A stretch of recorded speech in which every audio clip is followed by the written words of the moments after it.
안녕하세요. 내일의 기도입니다. 내일의 기도는 우리 일상에 찾아온 낯선 변화들을 수용하고 또 적응해 가면서 신앙생활의 새로운 표현들을 찾아보고자 시작하게 되었습니다. 매달 한 권의 책 이야기를 통해 작가가 빚어낸 말들을 감상해 보려고 합니다.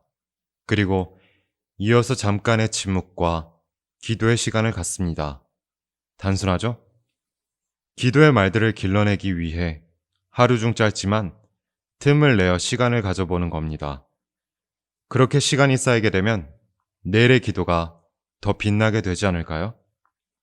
오늘의 묵상을 통해 내일의 기도가 깊어지는 내일의 기도 시작하겠습니다.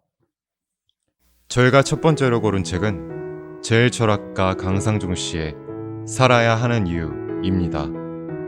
우리나라에도 번역된 일본의 밀리언셀러 고민하는 힘의 저자이기도 한데요. 오늘 소개할 책은 살아야 하는 이유, 불안과 저절을 넘어서는 생각의 힘입니다. 이 책의 한국어판에는 국내의 독자들을 향한 작가의 편지가 들어있는데요. 거기에는 이런 말이 적혀 있습니다. 한국 사회는 학력이나 자산, 소득이나 지위의 극단적인 격차와 함께 행복과 불행의 차가 역력하여 과거 어느 때보다 사회 안에 원한이 깊이 퍼져나가고 있는 것으로 보인다. 그런 사회에서는 살아가는 의미를 찾지 못해 번민하며 고민을 계속하는 사람들이 많은 것이다. 혹은 비참하지는 않더라도 불안감을 안고 살아가는 것에서 적극적인 의미를 발견할 수 없는 사람들도 있을 것이다. 이 책은 그런 사람들이 꼭 읽었으면 하는 죽은 아들과 내가 합작한 기도의 말이다. 강상중 씨의 아들은 정신질환을 앓던 중 스스로 목숨을 끊은 것으로 알려졌는데요. 그는 자신의 아들을 데려간 것은 시대가 앓고 있는 병이라며 담담하게 자식을 잃은 심경을 고백하기도 하였습니다.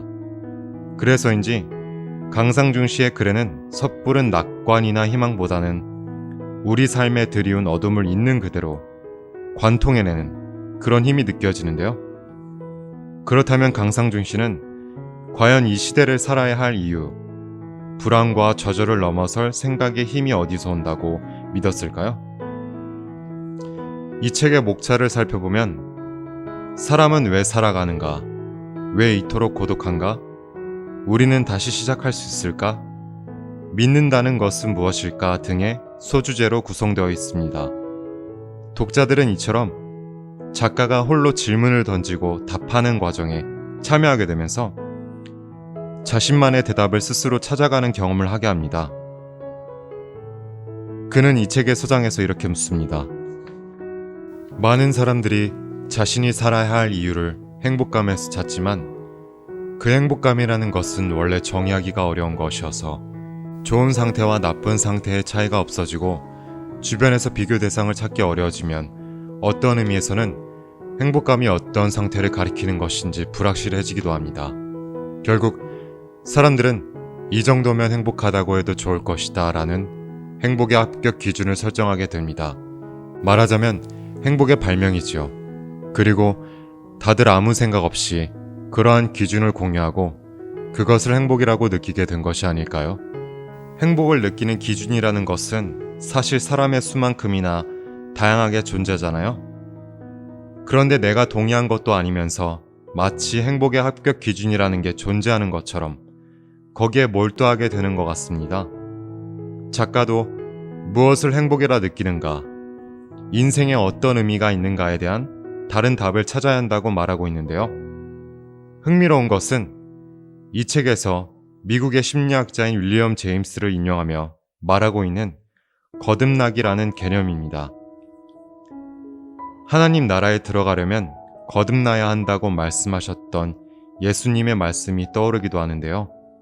그렇다면 작가는 어떤 의미에서 사람이 거듭나야 한다고 말한 것일까요? 그는 거듭난 사람을 다음과 같이 표현합니다. 사람이 생사의 갈림길을 헤맬 정도로 마음의 병을 앓고 나서야 비로소 도달하게 되는 세계가 있는데 그때에야 인생의 의미라던가 이전과는 다른 새로운 가치를 포착하게 된다. 삶의 의미에 대해 진지하게 고민하다 보면 마음의 병을 앓기 쉽습니다. 때론 어디로 가야 할지 몰라 방황하고 낙심하여 넘어질 수도 있겠죠. 그럼에도 그런 좌절과 실패의 경험을 통해 거듭나고자 하는 사람, 무엇이 진짜 행복인지, 삶의 이유가 무엇인지를 고민하는 사람, 작가는 그런 사람이야말로 거듭난 사람, 살아야 하는 이유를 발견한 사람에 가깝다고 말하는 것이 아닐까요? 그런 의미에서 이 책은 지금 우리가 중요하게 생각할 것은 미래가 아닌 과거라고 말합니다.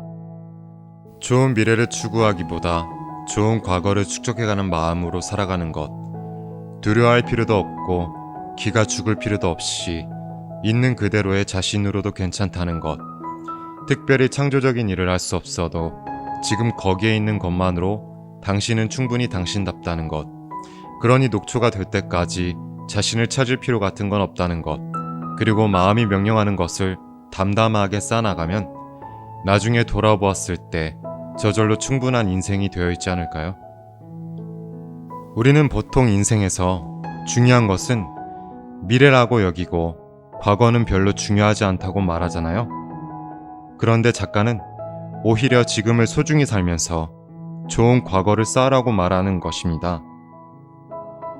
어쩌면 우리는 우리의 것이 아닌 미래를 손에 쥐고자 오늘을 불행에 넘기고 사는지도 모르겠습니다. 오늘을 소중히 여기며 산다는 것, 그래서 좋은 과거를 하나하나 쌓아간다는 것, 남들이 추구하는 행복의 기준을 따르기보다 설사 마음의 병을 앓는다 하더라도 거듭나려는 사람으로 살아간다는 것, 이 책을 함께 읽은 우리가 곰곰이 생각해 봐야 할 주제인 것 같습니다. 오늘 들으면 내일의 기도가 깊어지는 내일의 기도 6호로는 강상중 씨의 살아야 하는 이유를 함께 살펴보았습니다. 이제 잠깐 영상을 멈추고 2, 3분이라도 침묵하는 시간을 가져보면 어떨까요? 내가 살아야 하는 이유, 또 내가 꿈꾸는 행복에 대해서 곰곰이 생각해 봅시다. 침묵이 모두 마치면 여러분들과 함께 기도드리겠습니다. 하나님, 하루에도 몇 번씩 어찌할 바를 몰라 헤매는 저희들의 마음을 어루만져 주십시오. 하루를 시작하는 이에게 살아갈 힘을 주시고 하루를 마감하는 이에게는 수고했다 위로해 주십시오. 살아야 하는 이유를 찾지 못해 방황하는 이들을 불쌍히 여기사 손 내밀어 주십시오. 당신의 한없는 사랑과 자비에 우리 삶의 기초를 두게 하시고 저희를 빚으신 당신의 손길에 나의 마음을 맡기게 허락하여 주십시오. 그러고도 힘이 난다면 이 세상을 좋게 만드는 일에 저를 사용하여 주십시오. 예수님의 이름으로 기도합니다. 아멘.